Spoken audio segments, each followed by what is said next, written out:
So for this four-part problem, we start off by stating and testing the null hypothesis that the rank of law schools has no ceteris paribus effect on median starting salary.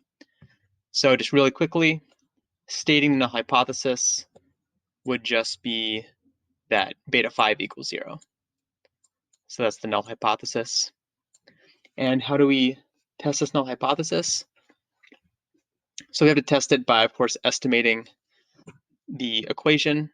So I'll just write out what that looks like with the associated numbers, and hopefully you get the same numbers after running this in your statistical software program. So our dependent variable is the log of salary, and the numbers we get, the intercept is 8.34, and then